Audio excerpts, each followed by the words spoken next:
kar je meni dala, je, da nisi tu kot temu samoumevnem, a ne? Ker ljudje znamo dostikrat biti. Mislim, da je to en pomemben aspekt, ki ga rabimo nagovoriti in ga lahko čez hvaležnost. Ne. Sprav, veliko stvari za nas je samoumevno. A ne. Samoumevno je, da so starši doma, ko priješ domov iz šole, ali pa da so otroci, ali pa partner tam, ko priješ iz službe. A ne. Samoumevno je, da je dom tam. A ne.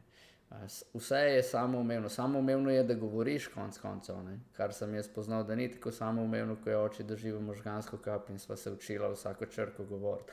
In zdaj ti človeku razložiš, kako se reče črka C, ki sploh nisi prisoten, ker vse mišice moraš uporabljati, dokler ne rabiš tega razložiti. A ne. Reč C, ja C, ja ne, zdaj mi ti razloži, kako rečeš C. A ne, pač.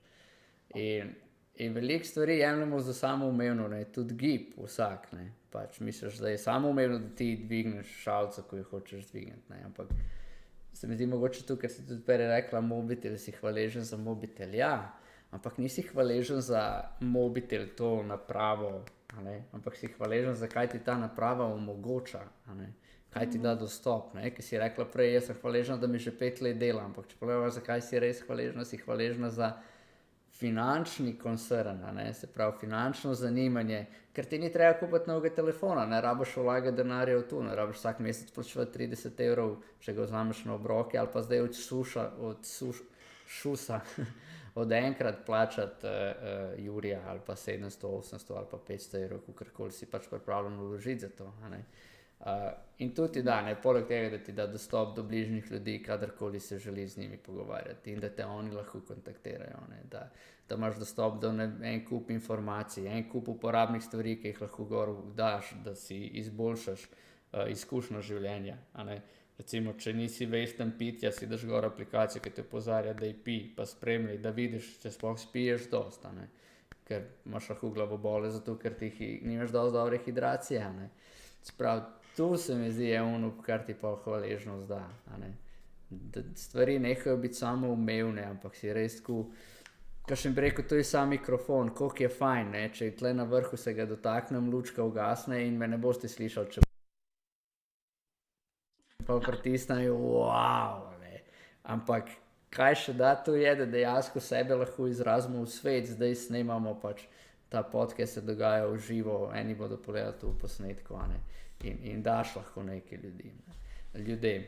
Ali pa že samo očala, če gledaš, ne. Si hvaležna za očala, ne. Ker če ne bi bilo te tehnologije, bi pač nas zdaj videla blurry, a ne. In bi tako pač, ja, Jernej je tam neki, mislim, da vem, kako izgleda, pač moški je in vidimo brise, da ima neki, malo je tle temen, predvidevam, da ima brado, če je po obrazu temen, a ne, razen če se je pomalil in tako naprej, a ne. A veš, ampak da samoumevno, da zjutraj, ko se zbudiš, daš očala gor. Jaz mislim, da izsled dela to razliko tem uspešnim ljudem, ki so pol hvaležni za to, kdo so, kaj povzročajo, kaj imajo, vejo za vsako stvar, kaj jo imajo, zakaj jo imajo, kaj jim omogoča v življenju, kaj jim to daje. Jaz mislim, da na ta način, a ne, če gledaš pol, če verjameš v to, kdor verjame v te pač energije, valovanje in tako naprej, pač enostavno vibracijo daješ ven, da si hvaležen, da obstaja ta čaša, ki drži vodo, da mi ni treba vsakič iti na pipo, a ne, ampak si dejansko lahko vodo natočim in jo imam pri sebi in ko sem že, si nalijem in zato ne rabim prekinjati procesa, karkoli že počnem, a ne. In to se mi zdi, da da hvaležnost, ki jo mogoče večina ne veš, zakaj bi to, tudi sam nisem pač dojel, zakaj bi bil zdaj tle hvaležen, kaj, zato, ker pač lahko diham. Ja, ko pejt pač v eno avtolakirnico, pa mi povej, koliko si hvaležen za zrak, ker ti bomo tam našel pa lak v zrak, pa ne boš mogel dihati. Boš pol bil hvaležen, da lahko vdihaš zrak, ali ne.